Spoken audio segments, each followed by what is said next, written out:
They done messed up now. Should have never gave these boys a podcast. Whoa. This is Off the Rim. With your boy, Coach Skinny, Coach Drees, and Coach Drake. I'm not. There go the men again. What up, SimWorld? Sit back, relax. Let us take you through the mind of a coach. What up, SimWorld? We back at it. It's your boy Skinny, Drayton with me, Drees with me. Y'all know how we do it. We ain't gonna beat around the bush. We're not gonna play around. Let's just go ahead, jump right into the fast break. And you know how we do it here.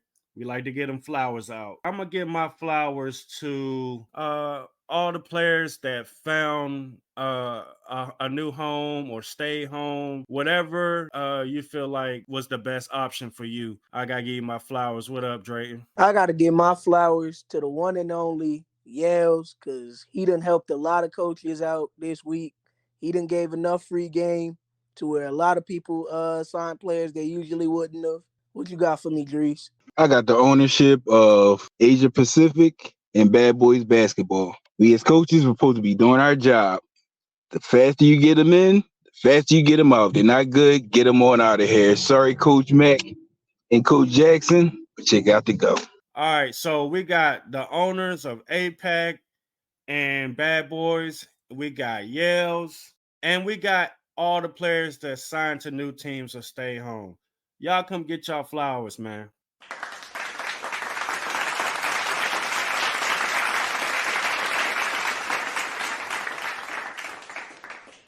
All right, let's get into the shocking moments. I got to give it to Xavier Pope joining the Yacht Club. What you got, Drayton? It's not really a shocking moment, but I think all the coaches were a little shocked after the information we had received. Cooper Flag to the originators. What you got for me, Drees? I gotta give my oh my God moment to Mr. Finish Him, as my guy Yells would say. Him signing on with Gotham, and then North Korea saying no, that's not happening. Bringing him back home. I know Coach Lyon probably sick to his stomach right now, so it's definitely a oh my God moment. So we got Cooper Flag, we got Xavier Pope, and we got Mr. Finish Him. North Korea saying, "Get over here!" Oh my God! All right, so let's move on. Bad take of the week. Coach Mack leaving APAC high and dry. What you got, Drayton? I had Rick Blaze saying that size is a huge factor in a team's potential. And I don't want to toot my own horn, but we were the third smallest team last year and we won a championship. Size not the only thing that mattered. What you got for me, Drees? There was an article written somewhere that was asking with JJ Hoops and Kai Killens the next, Benari and Barkley. That's a super bad take. It takes special individuals to become the next Benari and Barkley. I don't want to get too much into it, but we're gonna leave it right there. That ain't it. So we got Coach Mack, we got JJ Hoops and Kai being compared to the James brothers, and we got Rick Blaze saying the size matters. What? Bro, what are you talking about, man? All right, so let's keep it going. The confusing take. My confusing take was how the media got all over the Rocky Mountains owner just because he took him out for some lemon pepper wings. What you got, Drayton? For the confusing one, I had the whole Pooley horse is able to top or even be compared to Nick Hugo with no games played. What you got for me, Drees? I'm confused about the article about myself. That you have to earn respect. My respect comes from my players. Me building up their confidence from being a team that probably was going to win 8 or 9 games before I got there to be able to win 13 games, find some confidence in themselves and build identities. I think I should have a little respect around these parts, but it was very confusing to say the least. We got the article on Drees, we got the recruits saying that Pooley is going to horse Nick Hugo, and we got the media tripping just because the owner of Rocky Mountain trying to feed the kids. Come on now, dog. Come on, man. All right, so we at the end of this fast break, and you know we like to give a little laughter at the end. My laughter is that there's 3 teams in my region right now.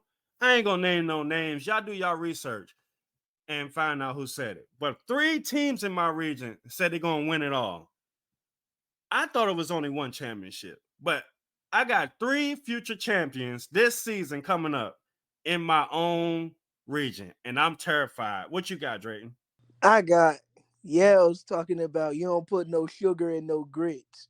Me personally, I've never had grits, but the way he was appalled that people was putting sugar in grits had me weak. What you got, Drees? I got the Trey Hyman meltdown on Xavier Pope in the thread after he found out that he went to Yacht Club. So we got Trey Hyman, we got Yales, we got 3 teams in the southern region saying they're gonna win it all. No, no, no, no.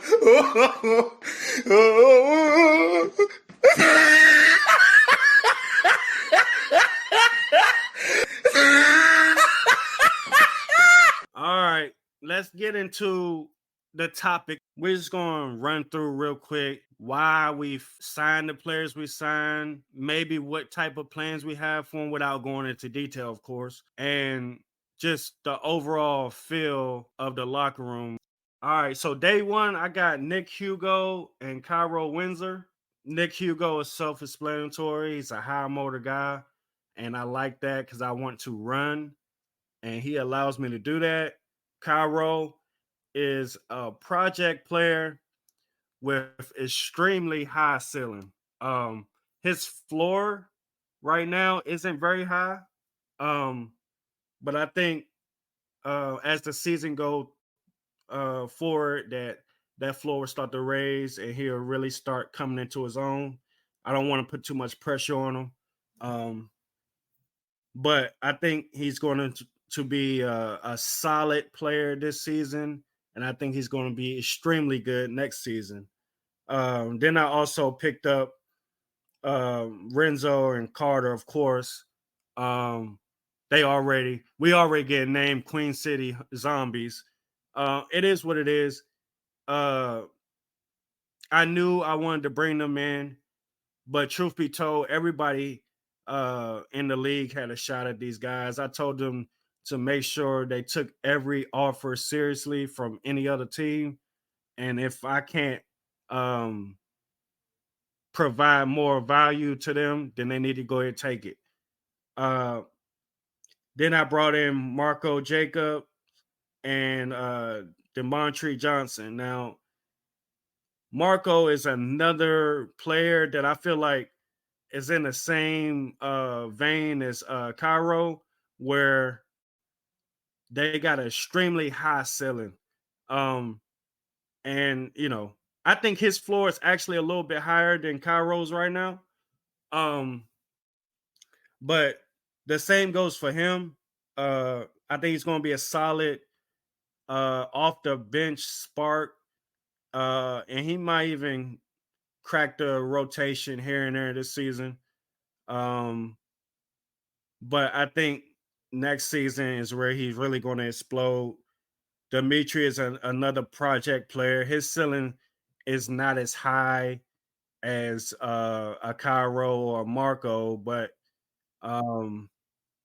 he definitely has a lot of traits that I love to see. On top of the fact that he's 15 years old, so he got a long time to develop, and I like to develop guys. And then I brought in Cody and Daquan. It's more project players, more people I can develop, more guys that I'm looking to see what they can do, but really looking forward to the future more than the current with them. And last but not least, you know, I brought in Weapon X, of course, Renzo's brother. If anybody watched any film on him, they also know he's another high motor guy. If you're not getting the theme of my team right now is a lot of high motor. We want to run. We want to run you out of the gym. My guys are going to be in tip-top shape because all we're going to do is run, and run some more. What you got, Drayton? Day one, I signed Losi Thomas out of Delaware. I was generally looking for another perimeter scorer with the loss of Cuddy, looking for somebody who could spark plug, whether it be in the starting lineup or off the bench. Everybody knows that the way that I attack, everybody's going to get the ball. Day two, I brought in Kyrie Brown, who to me, like Skinny keeps on saying, he's one of those guys with a low floor but a really high ceiling. Kyrie is going to knock down open jumpers and is a great wing defender. I think under my tutelage, if he truly puts in the work, he could be another one of those dynamic superstars like Fareed Redmond. Also on day two, I brought in Zion Ellis McKibben.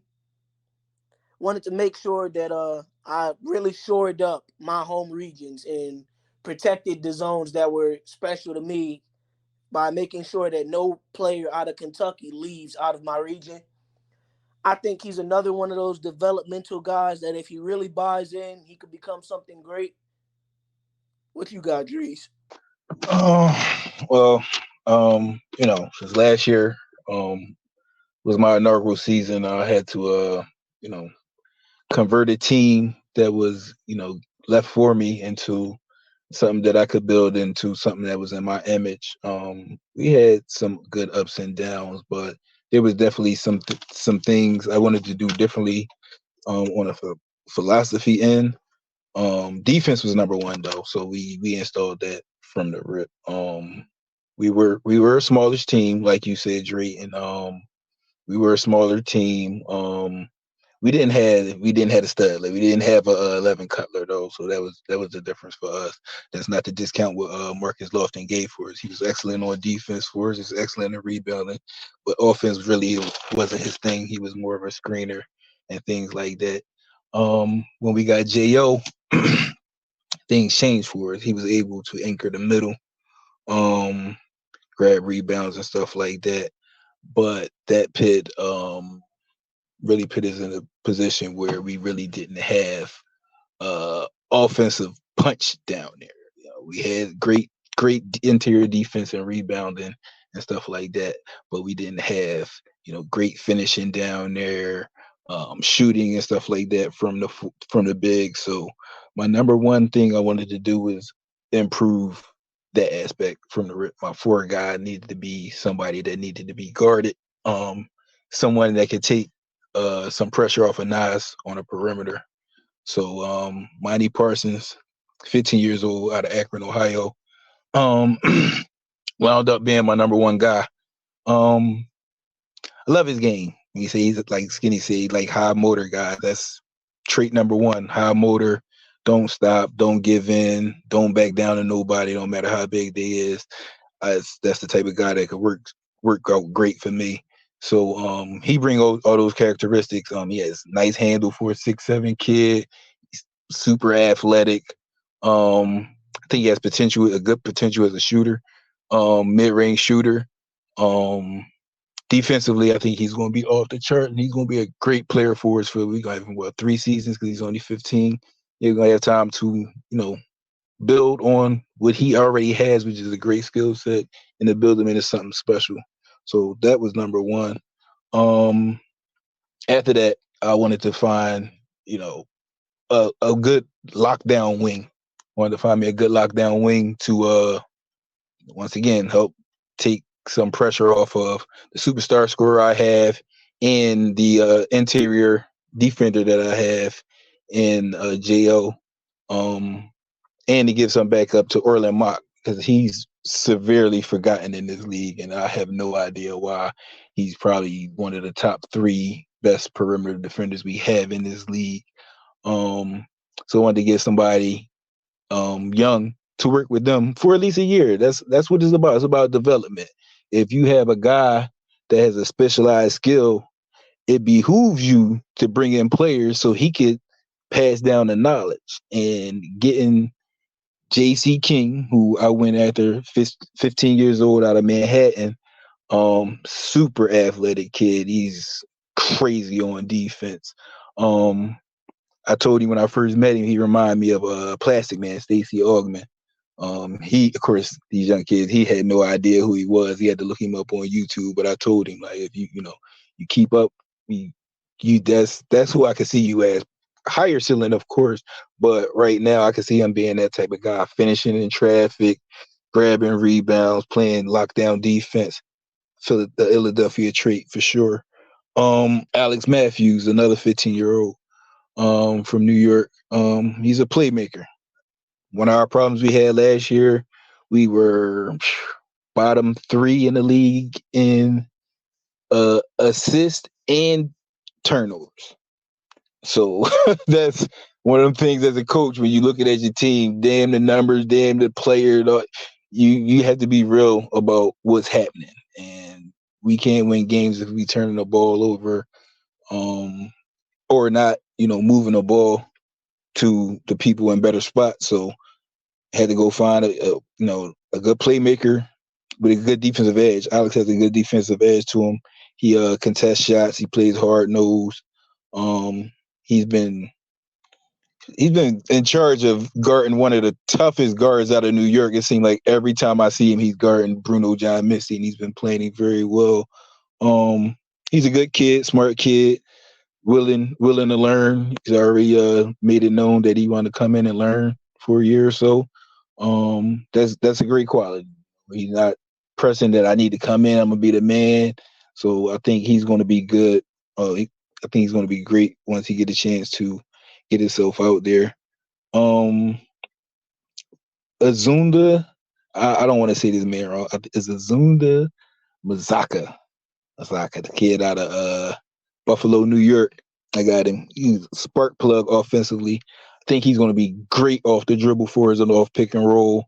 I want to be able to create matchup issues on the wing. That's what I want to be able to do in a couple seasons this year. I'm not going to reveal what I'm going to do this year, but in a few seasons, as guys graduate, I want to be able to be a little quicker on a wing than we are now. So I got Mazaki, and he's been playing very well in the open runs. I think he's going to be a nice spark plug for us this year. It all depends on how bad he wants it. People come in and say they're going to do great, but we need to see that from him. And he's been participating in the locker room and getting to know the guys, so that's been good for us. JT King, this is JC's brother. He came on to the scene a little late. Let me know that he was interested in trying out for the team and whatnot. We've seen him in a few games, and he has great potential. He reminds me a little of De'Aaron Fox. I know that's probably high praise at this juncture, but he give me them vibes. He's quick. He has good size for a PG, like 6'2", 172 pounds or something like that. He's athletic. He has good passing. Think he's going to do very well. Lastly, we got Stevie J, 16-year-old big body from Philly. As I heard from our owner and other people, we got a team of New York kids, so we need some Philly blood. But I really wanted Stevie J. I wanted him for a while, but we just couldn't make it happen. But recently, yesterday, he signed his letter of intent to sign with us. 6'7", 248 pounds, super nasty demeanor, athletic, rebounding, finishing at the rim. He's mentioned that he just want a chance. Like guys like that just want a chance to prove themselves, usually are good assets. And this is SimWorld, where the only place where you can see the game and be the game.